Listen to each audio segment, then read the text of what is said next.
Explain करने वाले हैं 127 आवर्स यानी 127 आवर्स। इस मूवी को डायरेक्ट किया डैनी बॉयल ने। नाम सुना सुना लग रहा है ना। स्लम डॉग मिलियनेयर मूवी आपने देखी ना, वो डैनी बॉयल ने बनाई है और उन्होंने ये मूवी बनाई 127 आवर्स। 2010 में मूवी आई थी और दोस्तों इस मूवी को इतने अवार्ड मिले हैं ना कि मैं आपको बता नहीं सकता। 106 नॉमिनेशंस में इसको 13 अवार्ड्स मिले हैं दोस्तों। और ये कोई फिक्शन नहीं है दोस्तों, सच्ची घटना पर आधारित है। ये कहानी दोस्तों एक स्ट्रगल की, कभी हार न मानने वाले इंडोमिटेबल विल की। अगर आप दोस्तों टेंशन में आ जाते हो छोटी छोटी बातों को लेकर, तो इस आदमी का स्ट्रगल देखना है इस मूवी में। तो अपने श्रवण यंत्र को मेरे बुखार बिंदु पर केंद्रित करो, क्योंकि हम इस मूवी को आज एक्सप्लेन करने जा रहे हैं। तो शुरू से लेकर अंत तक मेरे साथ बने रहिएगा। अगर वीडियो पसंद आए तो लाइक मार देना, पसंद ना आए तो डिसलाइक मार देना, ठीक है ना। चलिए शुरुआत करते हैं। अच्छा, इस मूवी की शुरुआत बहुत अच्छी दोस्तों। दुनिया की भीड़ दिखाई जा रही है हमें, उन लोगों दिखाया जा रहा है। देखते रहिए, मेट्रो से निकल के एस्केलेटर की तरफ जल्दी से भागते ही जा रहे हैं, काम करते जा रहे हैं, पता ही नहीं चल, रोज का रूटीन एक ही हो गया है उनके बीच में। लेकिन एक लड़का ऐसा है, और कई लड़के ऐसे होते हैं दोस्तों जो अद्भुत होते हैं, जिन सबसे बिल्कुल अलग है। इस लड़के का नाम है एरन। एरन को दोस्तों ट्रैकिंग करना बहुत पसंद है। वो अपने ट्रैकिंग का सामान पैक करता है और निकल जाता है अपनी एक नई शहर। अपने साथ में कैमरा भी ले लेता है, जिसमें हर एक चीज, हर एक एक्सपीरियंस को अपने साथ रिकॉर्ड कर सके, और निकल जाता है भैया। वो निकलता तो अपनी गाड़ी से है, साइकिल पीछे ठास के, लेकिन उसकी गाड़ी आगे बढ़ नहीं पाती है। तो वो कहता है कि चलो इधर से मैं आगे साइकिल से चलूंगा। और वो देखता है कि गाइड बुक के हिसाब से ब्लू जॉन कैनियन जाने में 4.5 घंटे लगते हैं। अपने कैमरे में रिकॉर्ड करता है बात, लेकिन मैं यहाँ सिर्फ 45 मिनट पहुंच गया गुरु। दोस्तों अगर आपको ब्लू जोन कैनियन नहीं पता है ना, तो दोस्तों ये पहाड़ों वाली एक चट्टान है जो कि अमेरिका के ऊटा में है। और यहाँ बहुत ज्यादा लोग ट्रैकिंग के लिए जाते हैं। आपको एरन भी यहाँ ट्रैकिंग करने के लिए गया था। उसके बाद वो साइकिल एक जगह पे रख देता है और पहाड़ पे फाइनली पहुंच जाता है। तभी तो 2 लड़कियां मिलती हैं, क्योंकि रास्ता भटक गई थी। उन्हें सही रास्ते का डायरेक्शन बताता है और ये तीनों फिर आपस में घुल मिल जाते हैं और निकल लेते हैं। दोस्तों ये लोग बहुत ही अमेजिंग चीजें करते हैं, मस्ती करते हैं तीनों। पहाड़ के बीच में पहुंच जाते हैं, जिसके नीचे झील होती है, और उस पहाड़ से वो जंप मारते हैं, जिसके बाद वो सीधा नीचे झील में गिर जाते हैं। और फिर तो भैया बहुत ही अमेजिंग चीजें करते हैं लोग। इसके बाद एरन एक सेल्फी लेता है भैया। उसके बाद ये लोग आगे निकल लेते हैं, मतलब सब अपने अपने रास्ते। एरन कहता है हम अपने रास्ते, मैडम तुम अपने रास्ते। अब एरन सोचता है मैं तो चट्टानों के बीच में से जाऊंगा जैसे पानी से कूदा था। उसको क्या पता था कि उसकी जिंदगी की सबसे बड़ी गलती होगी। उसका पैर फिसल जाता है और वो नीचे एक दरार में फंस जाता है। सबसे बेकार बात पता है क्या थी, कि उसका हाथ जो होता है ना, वो इतने बड़े पत्थर में फंस जाता है। बहुत कोशिश करता है, लेकिन वो पत्थर को बिल्कुल मूव ही नहीं कर पाता। हर तरीके से वो पत्थर इतना भारी होता है और इतने तगड़े तरीके से ऊपर से गिर के वहाँ फंस गया था कि वो उसे हटा ही नहीं सकता था। सारी कोशिशें उसकी जाया जाती है। वो पत्थर बहुत ही बुरी तरीके से फंस चुका था, यानी कि उसका हाथ निकालना तो अब नामुमकिन था दोस्तों। वो अपनी खड़ी निकालता है, अपना टाइम देखता है, वो सोचता है थोड़ा थोड़ा पानी पीना चाहिए जब तक कोई यहाँ पे आ ना जाए, क्योंकि उसके पास पानी बहुत ही लिमिटेड था। उसे थोड़ी पता था यहाँ फंस जाएगा। वो सोचता है वो पूरा पानी पी गया तो मैं जिंदा नहीं बच पाऊंगा। वो तेज तेज आवाजें लगाने लगता है कि शायद कोई मेरी आवाज सुन ले। क्रिस्टीन और मेगा को आवाज लगाता है, जो कि अभी वहां से निकली थी। वो तो काफी दूर निकल चुकी थी, तो वो तो नहीं आने वाली थी, यानी कि उसकी आवाज सुनने वाला यहाँ पर कोई भी नहीं था। अब दोस्तों देखो कितनी नीचे वो है और कितनी ऊपर हम उसे देख सकते हैं। ये ड्रोन फुटेज है। उसके बाद दोस्तों ये चट्टान में यहाँ पर फंसा हुआ है, इतनी गहरी दरार में कौन उसे सुनेगा दोस्तों, आप खुद ही बताओ। वो अपने बैग से सारी चीजें बाहर निकाल देता है, घड़ी, कैमरा, चश्मा, चाकू, सब चीजें जो भी होता है। वो सोचता है कि इनमें से क्या चीज मेरे काम आ सकती है कि मैं ऐसे बाहर निकलूं। वो अपने छोटे से चाकू को उठाता है, सोचता है इससे मैं पत्थर को काट लूंगा। बहुत कोशिश करता है, लेकिन उसका चाकू नीचे गिर जाता है जमीन पे। अब उसका एक हाथ तो चट्टान में फंसा हुआ है, नीचे तो वो झुक नहीं सकता, चाकू को उठा नहीं सकता। तो एक लकड़ी की हेल्प से चाकू को उठाने की बहुत कोशिश करता है। अब बहुत ही जद्दोजहद करने के बाद वो चाकू को उठा लेता है। दोस्तों अभी देखते जाना इसके साथ आगे क्या क्या होने वाला है, आपका दिल दहल जाएगा। धीरे धीरे करके यहाँ पर पहली रात होती है दोस्तों, लेकिन वो पत्थर वो कहाँ हिलने वाला था। रात के 12 बज चुके हैं। अपनी घड़ी देख के बताता है। वो पानी का एक घूंट पीता है, लेकिन वो उस पानी का घूंट अपने मुंह में रख लेता है।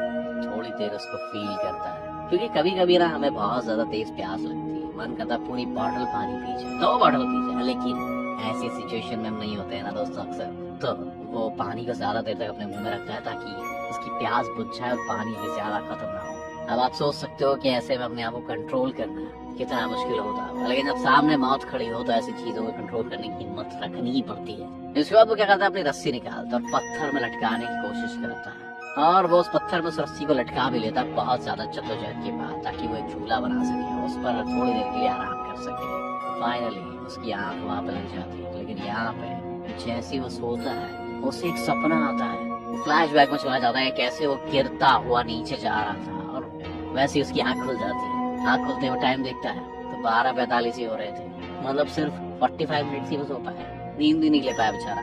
जैसे उसकी आंख खोलती है उसके पास कोई काम न था नहीं यहाँ पे, तो वो पत्थर को काटना शुरू कर देता है। हम देखते हैं सुबह हुई मामू, और हमें वही ऊपर वाला एरियल डायरेक्शन दिखाया जाता है। ऊपर से एक बात निकल रहा है, यूं कि उसकी घंटा मदद नहीं कर सकता। वो देखता है कि वो कितनी गहराई में फंसा हुआ है, उसे एहसास होता है कि मैंने बहुत बड़ी गलती कर दी है। फिर दोस्तों यहाँ पर बहुत ही खूबसूरत सीन दिखाया जाता है। एक सनलाइट धीरे धीरे धीरे धीरे उसके पास आ रही है। सुबह हो चुकी है, सनलाइट उसके पास आ रही है। यहाँ पर सनलाइट को दोस्तों एक अलग ही मैसेज की तरह दिखाया गया है कि अगर सूरज की किरण उस तक पहुँच रही है तो हो सकता है मदद भी उस तक पहुँच जाए, तो उसे जीने की एक उम्मीद मिलती है। लेकिन धूप सिर्फ उसके हाथ तक ही पहुँच पाती है, उसके पैर तक नहीं। मतलब दूसरे वाले एक पैर में तो पहुंच ही रही है। उसके बाद वो सनलाइट में कहीं खो जाता है दोस्तों, वो अपने सपनों में चला जाता है। जब उसके पिता उसको लेके दूर पहाड़ियों में सूर्योदय दिखाने ले जाया करते थे, वो सीन उसे याद आ जाता है। फिर उसके बाद वो अपना कैमरा निकालता है और रिकॉर्डिंग स्टार्ट कर देता है। वो कहता है कि आज 27 अप्रैल है, 2003 का समय है, मेरा नाम एरन लेस्टन है और मैं यहाँ पे 24 घंटे से फंसा हुआ हूँ और ये पत्थर मेरे हाथ में फंस चुका है। यहाँ पे एरन सोचता है कि अब वो यहाँ से जिंदा नहीं बच पाएगा, इसलिए वो कैमरे में कहता है कि जिससे भी ये कैमरा मिले प्लीज मेरे माँ बाप तक जरूर पहुँचा देना, ताकि वो मेरी आखिरी रिकॉर्डिंग देख ले। और वो अपने अंगूठे में दिखाता है जो पूरे तरीके से नीला पड़ चुका है, यानी कि दर्द के मारे करा रहा है। लेकिन तभी अचानक से ऊपर से किसी के गुजरने की आवाज आती है और वो जोर जोर से चिल्लाता है, और वो हेल्प मी करके चिल्लाता है, मैं फंसा हुआ। लेकिन वहाँ पर जो भी होता है वो उसकी आवाज सुन ही नहीं पाता है और वहाँ से निकल जाता है। वो फिर से निराश और हताश हो जाता है। और उसके बाद एरन अपने कैमरे को उठाता है, वो लास्ट रिकॉर्डिंग देखता है जिसमें वो मदद के लिए चिल्ला रहा था, और वो अपने आप को बहुत ही लाचार देखता है कि यार क्या हद हुई। लेकिन वो हार मानने वालों में से नहीं था। वो अपने आप से कहता है कि मुझे हार नहीं माननी चाहिए, मुझे लड़ना होगा। और अब रात हो चुकी है दोस्तों। फिर से वो अपना चूल्हा बना लेता है, लेकिन इस बार वो अपने बैग को अपने सिर पर रख लेता है, जिससे उससे आसपास के शोर से थोड़ा आराम मिल सके। इसके बाद वो अपनी बोतल खोलता है, उसमें से एक बूंद पानी लेता है और अपनी जीभ पर रखता है और सोचने लगता है कि यहाँ आने से पहले उसने कितना पानी वेस्ट कर दिया है। अगर वो उसे बचा लेता तो यहाँ शायद वो और ज्यादा टाइम तक सर्वाइव कर पाता। उसे पानी की वैल्यू पहली बार समझ में आती है दोस्तों। यहाँ पे उसे अपनी माँ की याद आने लगती है। जब वो अपने घर से निकलने वाला था तो उसकी माँ का उसके पास फोन आया था, जिसको उसने उठाया नहीं और उसकी मम्मी से उसकी बात नहीं हो पाई। यहाँ पे उसे एहसास होता है कि आकाश आखिरी बार में अपनी माँ से तो आखिरी बार बात कर लेता है, तो उसे थोड़ा रिलैक्स फील होता है। अपनी माँ को याद करके उसकी आंखें नम हो जाती है दोस्तों। और किसी तरह से यहाँ पर रात हो जाती है, किसी तरह से रात गुजर जाती है, फिर से दिन हो जाता है। लेकिन वो पत्थर तो भाई हिलने का नाम ही नहीं ले रहा है उससे। अब ये दूसरा दिन है दोस्तों। एरन को बहुत ज्यादा प्यास लगी होती है। वो सोचने लगता है कि उसकी कार में जूस की बोतल रखी हुई है, क्या पता अगर वो उसे मिल जाती तो उसकी प्यास बुझ जाती। वो इमेजिन करने लग जाता है, उसे बहुत प्यास लगी दोस्तों। और एक बोतल पानी की कीमत क्या होती है उससे ज्यादा भी कोई नहीं जानता। अगर आप ऐसी जगह पहुंच जाते हैं जहाँ पर आपको पानी की काफी ज्यादा जरूरत है, उस समय हमें पता चलता है कि एक बोतल, एक बूंद पानी की क्या कीमत है दोस्तों। उसके बाद वो अपना कैमरा फिर से ऑन करता है, कहता है कि आज मंडे है, मैं जितनी भी कोशिश करता हूँ उस पत्थर को हटाने की, ये मेरे हाथ में और ही अंदर जाता जा रहा है, इसीलिए मैंने उसको काटना बंद कर दिया है। इसके बाद वो अपने पानी की बोतल दिखाता है जिसमें कल रात का ही पानी बचा हुआ है। अगर वो पानी उसे नहीं मिला तो वो मर सकता है। और वो एक और चीज बताता है कि जब भी सुबह होती है तो यहाँ से एक बाज उड़ता हुआ जाता है और मैं उसे रोज सुबह देखता हूँ। यहाँ पे सिर्फ 15 मिनट की धूप आती है, जिसकी वजह से मेरा जो शरीर है वो कमजोर होता जा रहा है। और अब उसके दिमाग में एक प्लान आता है। वो अपने सामान में से एक बेल्ट उठाता है और अपने हाथ पर कसकर बांध लेता है, जिससे कि उसका खून का बहाव वहीं रुक जाए। और अपने हाथ में चाकू से काटने की कोशिश करता है, लेकिन वो चाकू बहुत ही ज्यादा छोटा होता है दोस्तों, इसलिए वो अपने हाथ को से काट ही नहीं पाता है। फिर एरन कहता है कि कभी भी सस्ते चाइनीज सामान नहीं खरीदने चाहिए भाई साहब। अब समझ लो चाइना की इसमें बेइज्जती हुई। वो कहता है काश मेरे पास मेरा आर्मी नाइफ होता तो मैं अपना हाथ तो काट लेता। मतलब आदमी हाथ काटने के लिए पॉजिटिव सोच रहा है, बताओ। अब वो बेचारा अपने मम्मी पापा के बारे में सोचने लगता है कि काश मैं उनसे आखिरी बार मिल लेता यार। वो अपनी लाइफ का एक खुशनुमा मोमेंट भी याद कर रहा होता है, जब वो बर्फ में अपने दोस्त के साथ कहीं दूर जा रहा होता है, जहाँ पे सभी कार में नंगे हो जाते हैं, अपने कपड़े उतार देते हैं, जोर जोर चिल्लाने लग जाते हैं। पल याद करके एरन के चेहरे पर स्माइल आ जाती है, मुझे थोड़ा सा रिलैक्स फील होता है। कुछ बार में सोच ही रहा होता है कि तभी वहाँ पर एक थंडर स्टॉर्म आ जाता है और बारिश होनी शुरू हो जाती है। वो पानी अपनी बॉटल में भरना शुरू कर देता है। लेकिन दोस्तों ये बारिश उसके लिए एक आफत बन जाती है। जिस जगह वो फंसा हुआ था उस दरार में पूरी तरह से पानी भरना शुरू हो जाता है और वो पानी में डूबने लगता है। धीरे धीरे वो पानी में पूरी तरह से डूबने लगता है। एक पल में तो वो पानी में पूरी तरह से डूब ही जाता है और जोर जोर से अपने हाथ को खींचता है और दोस्तों तभी उसका हाथ उस पत्थर से निकल जाता है। वो बहुत तेजी से चट्टान पर चढ़ता है और अपनी कार लेकर वहाँ से निकल जाता है और एक लड़की से मदद मांगता है, लेकिन वो लड़की उसे देखकर वहाँ से वापस चली जाती है। अब ये सब दोस्तों उसके सपने में हो रहा था। वो अभी भी उस चट्टान में फंसा हुआ है और वो पूरी तरह से डिप्रेस हो चुका है दोस्तों। उसके पास कोई भी उम्मीद नहीं है। अगली सुबह होती है, उसके पास बॉटल में पानी कम हो लेकिन कैमरा में बैटरी फुल थी। वो अपना कैमरा चालू करता है, सभी लोगों की याद उसे सताने लगती है। वो अपने दोस्तों को हाय बोलता है, मम्मी पापा को हाय बोलता है, सबको जितने भी उसके रिश्तेदार थे सबको हाय बोल रहा है। उसे पता था उसकी अंतिम घड़ी नजदीक आ रही है। वो डर लग गया था उसको। वो ऐसा दिखा रहा होता है जैसे कि वो किसी टीवी शो का हिस्सा है और अपने आप से बातें करना शुरू कर देता है। दोस्तों यहाँ पे वो पूरी तरह से फ्रस्ट्रेट हो चुका है, इसलिए वो अपना चाकू अपने हाथ में घुसा देता है और बहुत तेज उसे दर्द होता है।